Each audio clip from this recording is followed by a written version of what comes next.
लोकसभा चुनाव 2024 के लिए सभी पार्टियों के द्वारा जोर शोर से तैयारियां शुरू कर दी गई हैं। जबलपुर में स्टार प्रचारकों के आने का सिलसिला शुरू हो चुका है। आज मंगलवार को भारतीय जनता पार्टी के चुनाव प्रचार के लिए पार्टी के राष्ट्रीय अध्यक्ष जेपी नड्डा का जबलपुर आगमन हुआ। जेपी नड्डा मानस भवन में आयोजित प्रबुद्ध जनों के सम्मेलन को संबोधित करने के लिए पहुंचे, जहां उनका फूल माला पहनाकर स्वागत किया गया। सम्मेलन को संबोधित करते हुए उन्होंने कहा कि प्रधानमंत्री नरेंद्र मोदी के राज में परिवारवाद को धक्का दिया गया है, जातिवाद तुष्टिवाद को खत्म किया गया है, सिर्फ विकासवाद को आगे बढ़ाया गया है। कांग्रेस के समय में आम आदमी के दिमाग में यह बैठा दिया गया था कि कोई बदलाव नहीं होगा, आपको समझौता करना पड़ेगा। लेकिन प्रधानमंत्री नरेंद्र मोदी के नेतृत्व में आज 10 साल बाद आम आदमी के मन में यह स्पष्ट हो गया है कि बदलाव होगा, बदलाव हुआ है और आगे भी बदलाव होगा। मोदी के राज में सभी को न्याय मिलेगा, इसलिए भाजपा का नारा है सबका साथ सबका विकास। साथ ही जेपी नड्डा ने कहा कि प्रधानमंत्री नरेंद्र मोदी के नेतृत्व में आज भारत देश उज्जवल तारे की तरह चमक रहा है। इसके साथ ही जेपी नड्डा ने कोरोना वैक्सीनेशन को लेकर भी अपनी बात प्रबुद्ध जनों के समक्ष रही और कहा कि कोरोना काल में मोदी के नेतृत्व में 100 देशों को वैक्सीन पहुंचाई गई और 48 देशों को मुफ्त वैक्सीन पहुंचाई गई। कोरोना काल की विपरीत परिस्थिति में अर्थशास्त्र की बजाय मानवता को ध्यान में रखते हुए प्रधानमंत्री नरेंद्र मोदी ने फैसला लिया कि लॉकडाउन लगाया जाएगा और पहले मानव को बचाया जाएगा। Prime Minister Modi has brought a political change in the political culture. राजनीति की संस्कृति में परिवर्तन आया। अब मैं राजनीति की संस्कृति के परिवर्तन की बात करता हूं तो मैं सब लोगों को याद दिलाना चाहता हूं, पहले की पॉलिटिक्स क्या हो रही थी, कौन सी जाति का है, अगड़ा है, पिछड़ा है, इसको और किस जाति का समर्थन है, कौन सी वोट बैंक की राजनीति करेंगे। यानी जातिवाद प्रभावित, जातिवाद को मुख्य चुनाव जीतने का आधार मानकर राजनीति करने का तरीका था। दूसरा तरीका क्या था कि परिवारवाद, डायनेस्टिक रूल्स, एक ही परिवार के लोग चले हुए, बाकी सब तालियां बजाओ, बाकी सब लगे रहो। और उसके साथ साथ हमने देखा vote bank politics, politics of appeasement,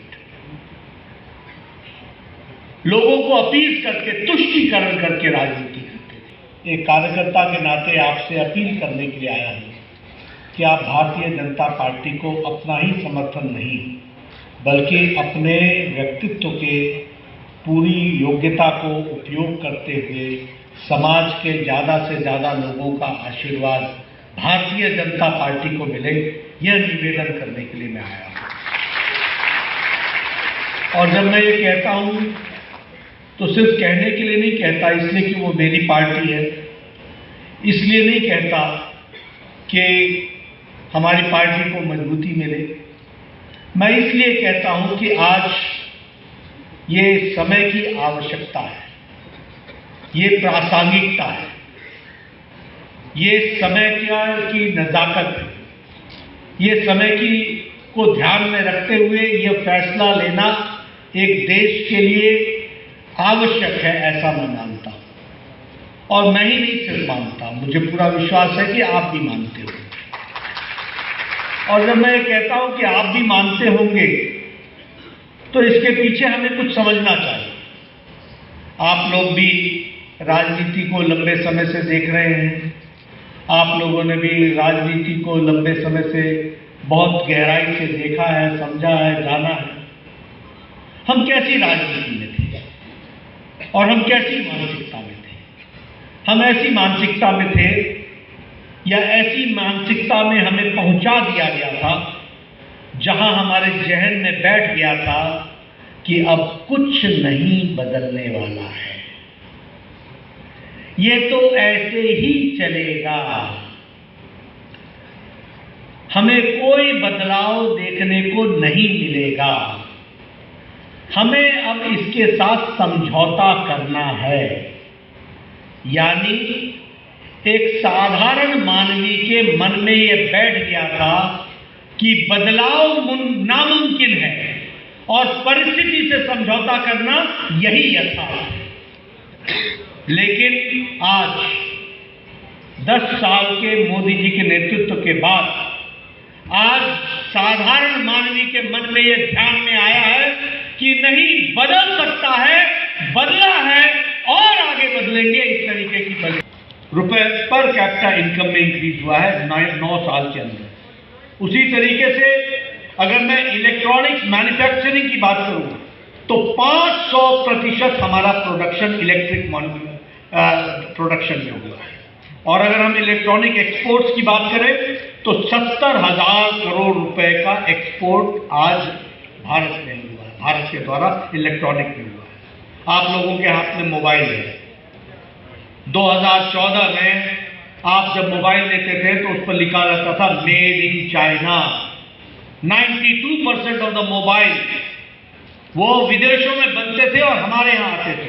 आज 97% मोबाइल भारत में बन रहे हैं। एप्पल पे भी मेड इन इंडिया ये लिखा हुआ है कि हमने जापान को पछाड़ करके ऑटोमोबाइल इंडस्ट्री में दुनिया में भारत तीसरे नंबर की ऑटोमोबाइल मार्केट बन गया है, 3rd नंबर का। फार्मा से मेरा संबंध रहा। आपको जानकर के खुशी होगी कि फार्मास्यूटिकल्स में भारत का एक्सपोर्ट 138% बढ़ा है, 138%। दुनिया की डिस्पेंसरी बन गया है भारत।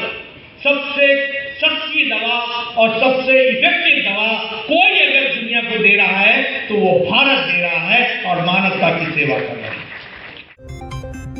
इस अवसर पर भाजपा प्रदेश अध्यक्ष वी.डी. शर्मा, मंत्री राकेश सिंह, भाजपा प्रत्याशी आशीष दुबे, विधायक अशोक रोहानी, सुशील इंदु तिवारी सहित बड़ी संख्या में भाजपा नेता और कार्यकर्ताओं सहित प्रबुद्ध जन मौजूद रहे। SK news live, Jabalpur.